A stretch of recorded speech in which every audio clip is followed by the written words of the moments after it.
long snapper for some godforsaken reason. Why does everyone think I'm a long snapper? Everybody. If you haven't heard that story, maybe I'll share it. Some high school coach, college coach, both NFL coaches tried to make me a long snapper. What about me looks like a freaking long snapper? And I'm bad and I suck and I'm awful. But a fan goes, "Hey, are you going to be teaching long snapping at the camp?" I was like, "No, I want the players to actually learn football. I want good to come out of this." All right, let's dive a little bit into the topic. So 3 sleepers, Nebraska's transfer portal class. Now there's a lot of guys who could pop off, who could surprise us, who could do a lot of good things. And the last 2 I'm going to mention, I think they're just flying under the radar. But the first one's Hardly Gilmore. When you have Ja'Cory Barney and Dane Key and Isaiah Hunter, and then you've got guys like, and we don't know what's going to happen with Carter Nelson come the fall. We can chat about that in a minute if we want.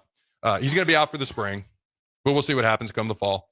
That's a lot of talented guys to throw the ball to. And when I found out Hardly Gilmore was coming, I was like, why are we bringing in another? I didn't know a lot about him at the time. Why are we bringing in another receiver? I was like, oh, Kentucky connection, D Shorts. All right. So when offensive coordinator Dana Holgorsen brought in his protege D Shorts to be the Huskers wide receiver coach, Shorts went right to work. Coming to Nebraska from Kentucky, he brought not 1 but 2 Wildcat receivers with him to Lincoln. Senior Dane Key might be the bigger name, having compiled 1,870 yards and 14 touchdowns over 3 seasons with the Wildcats. But Hardly Gilmore has tons of promise and, importantly, still has 3 years of eligibility left. So he missed quite a bit right out the gate with injury. He was only 17 his true freshman year of college. So he's a young dude. Who's the Bama wide receiver? I've talked about a million times who was 17. Ryan something or other. Smith? Well, no. Ryan Williams. Yeah, he's like, he's 17. He's 17. Remember that? Was it Braylon Allen that was the Wisconsin running back? They kept talking about his when name. He was young. Like, how is this guy not being talked about more? Okay.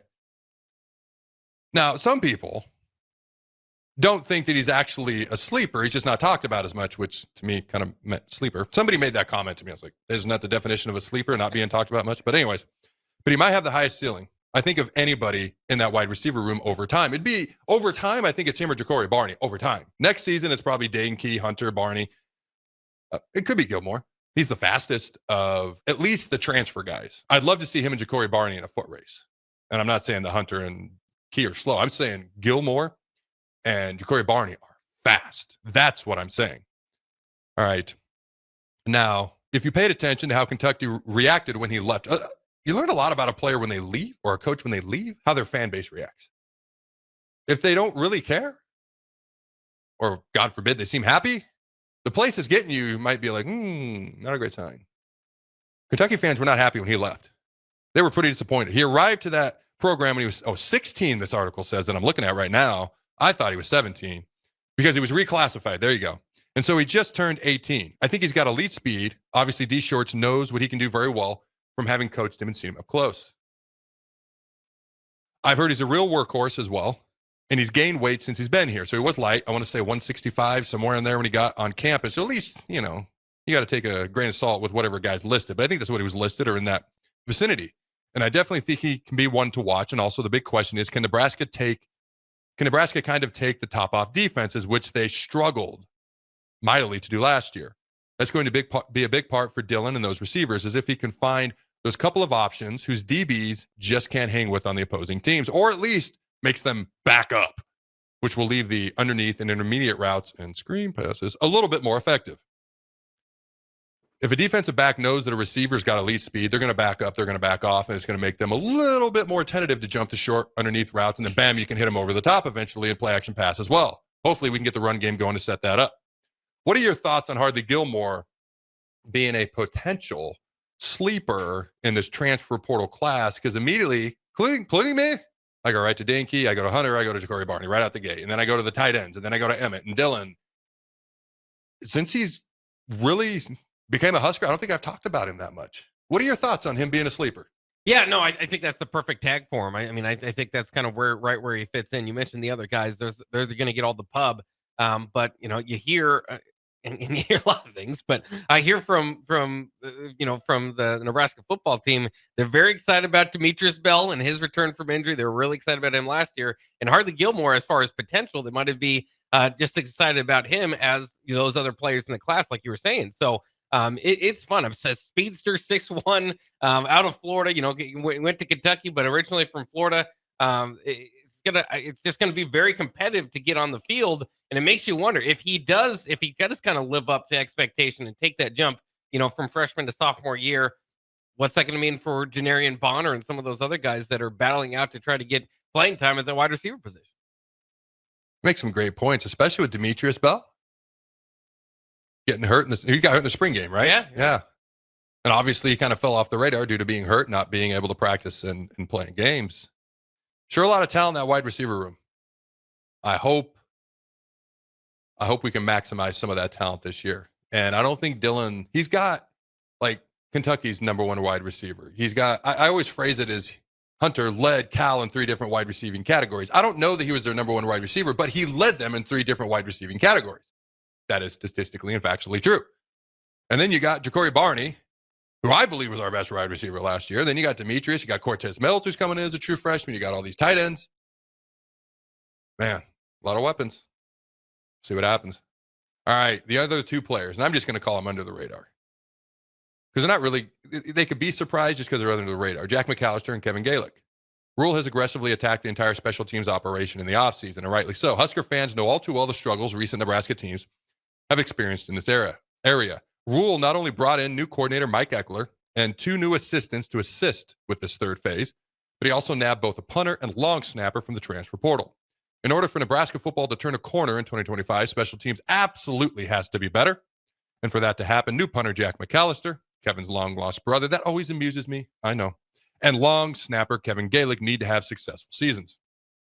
So, just a reminder, all right, Jack McAllister, three-year starting punter for Washington, punted in the national championship game versus Michigan. Kevin Galick was an FCS All-American long snapper. All right. From New Hampshire. Couldn't remember the school. From New Hampshire. Now, when you think about the struggles that we've had in basic, little, simple areas, these positions really need to be rock solid. If we're going to get better at the little things, we have attacked recruiting. We have attacked the transfer portal. We have attacked upgrading our coaching staff. 1890 has stepped up and helped a lot. We don't get out-talented very often. We don't get outsized very often. You can argue about the coaching at times. There's an argument to be made both ways. But we absolutely get out-fundamentaled. We get out-blocked. We get out-tackled. We get out-basicked. I've talked about it. I'm not trying to take any shots at Jeff Sims, but he would snap the ball into guys going in motion. We'd have fumbles on handoffs, before he was taken out. Seems like a really good dude. None but love for Jeff Sims. Last year, 10 blocked punts. What is that? That's crazy to me. 10 block kicks, total kicks. Punts, field goals, PATs. 10 block total kicks. All right, struggle to snap the ball. So, to me, these are basic, simple things that when I was coaching this team that was trying to go to Florida as a middle school team, those were things I was concerned about as a middle school coach. As a college coach, it's not things you take for granted, but they shouldn't be at the top of your radar to fix. Hopefully, and I do believe, Jack McAllister, Kevin Galick are gigantic pieces, along with Mike Eckler, to fixing these very basic things. Okay. If you think about it, Nebraska probably lost 1 or 2 games because they couldn't snap the football last year, couldn't protect the punter. At least 2, maybe more, depending on how you want to look at it. So hopefully the problem is solved. What are your thoughts on the sleepers that I've spoke about specifically, and any that I may have missed? I'm hoping some sleepers emerge from the D-line, but we'll get into that in another day. But what are your thoughts here, Jake? Well, I was trying to think of what game that was that Buschini got beat up and still really had a good performance. Yeah, I think that Rutgers? was I think it was Rutgers. So, yeah. I don't know if McAllister, maybe just don't show him that film. But there was 2 block punts in that game too. Yeah, I remember. I think he took a hit. Yes, he did. But in any case, McAllister, I think that is underrated. I think and oftentimes you can, you don't think about the kickers and punters. At least you don't want to very often. But 43 yards per punt, that's pretty darn good. Yes. And he's gotten better each of his 3 seasons at Washington. Like you said, was good enough to be the starting punter for a team in the national championship game. His inside the 20 percentage went up a lot this last year too. So he seems to not only do you have a proven guy, but you got a guy that seems to be improving as well. And then Galick, hopefully we never mention his name throughout the season. Yep. That would be perfect. And obviously we know, like you said, I mean, it is a couple games. And that's why I think sometimes it feels like there's this big jump. Like, how are they ever going to get to 9 wins? And we think like program wise, we're like, well, it's been so many years, and I just don't know if they can do it. Well, there's just a couple small things that could have got them to 9 wins last year. You make a great point.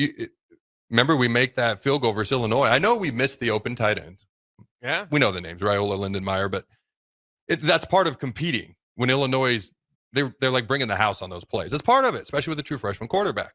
It'd be great if we hit them, but it wasn't, how long was the field goal? It wasn't like a 50-yarder, 30, 40-yard field goal. We missed it, but the snap wasn't great. Also, the Iowa game where we dominated them. The snap at the end on a very makeable field goal affected that field goal. We missed. Iowa wins the game. There's 2 games right there, just off the top of your head, real quick. So, like you make it. My favorite point that you made was, I hope people don't know Kevin Galick's name after this. If we don't say his name, he should be all Big Ten as a long snapper.